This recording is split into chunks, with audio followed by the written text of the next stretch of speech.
गर्भाशय का कैंसर भारत में महिलाओं में कैंसर से होने वाली मौतों का दूसरा प्रमुख कारण है। देश में हर साल लगभग 1 लाख महिलाएं इस बीमारी का शिकार हो जाती हैं।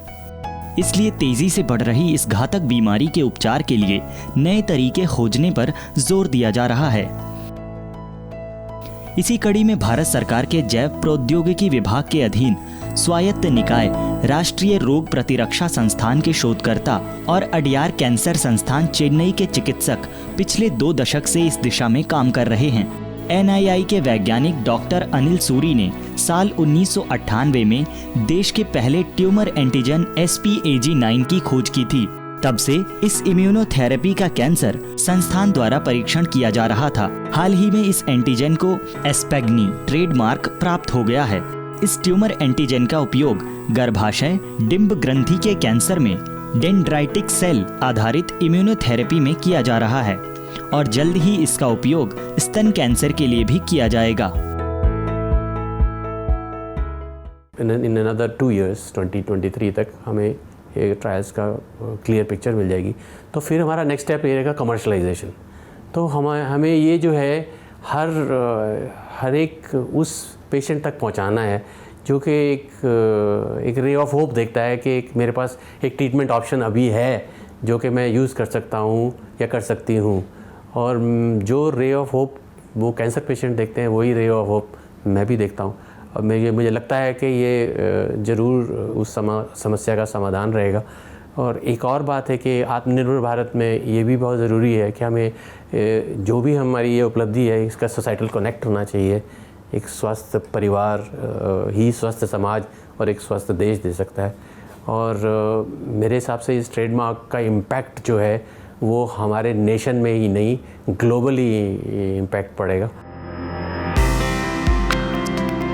कैंसर इम्यूनोथेरेपी एक नई विधा है जो कैंसर से लड़ने के लिए शरीर की आंतरिक क्षमता का उपयोग करती है। इसके अंतर्गत या तो शरीर की प्रतिरक्षा प्रणाली को और बढ़ाया जाता है या फिर टी कोशिकाओं को प्रशिक्षित किया जाता है ताकि वे फिर बड़ी संख्या में विकसित हो जाने वाली कैंसर कोशिकाओं की पहचान कर उन्हें समाप्त कर सकें। इस तरह जिन रोगियों में SPAG9 प्रोटीन मौजूद होता है इनका इलाज DC आधारित वैक्सीन द्वारा किया जा सकता है। DC आधारित टीके में रोगी के रक्त से मोनोसाइट्स नामक कोशिकाओं को जमा किया जाता है और उन्हें डेंड्राइटिक कोशिकाओं के रूप में परिष्कृत किया जाता है। इन डेंड्राइटिक कोशिकाओं को एस्पेग्नी के साथ जोड़कर अनुकूल किया जाता है और कैंसर कोशिकाओं को मारने के लिए शरीर में टी कोशिकाओं की मदद करने के लिए रोगी के शरीर में वापस इंजेक्शन के माध्यम से पहुंचा दिया जाता है। 4th आर्म ऑफ ट्रीटमेंट में we are using dendritic cell based vaccine जो कि मैंने आपसे बताया डॉक्टर टी राजकुमार कर रहे हैं। ये कैंसर इम्यूनोथेरेपी का पार्ट है।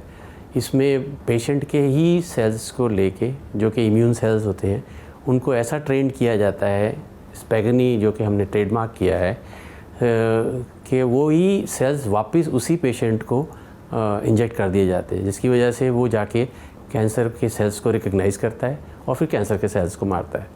तो बेसिकली ये सारा का सारा जो जर्नी जो डिस्कवरी रही है it is with the help of patient specimens that we received जो कि हमें टाइम से देते रहे and they are the key partners and players in all this discovery.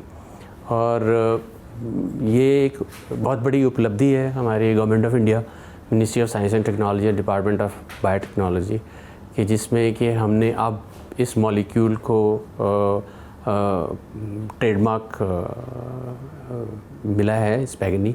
हमारे पास सारे इंटेलेक्चुअल प्रॉपर्टी राइट पेटेंट्स है।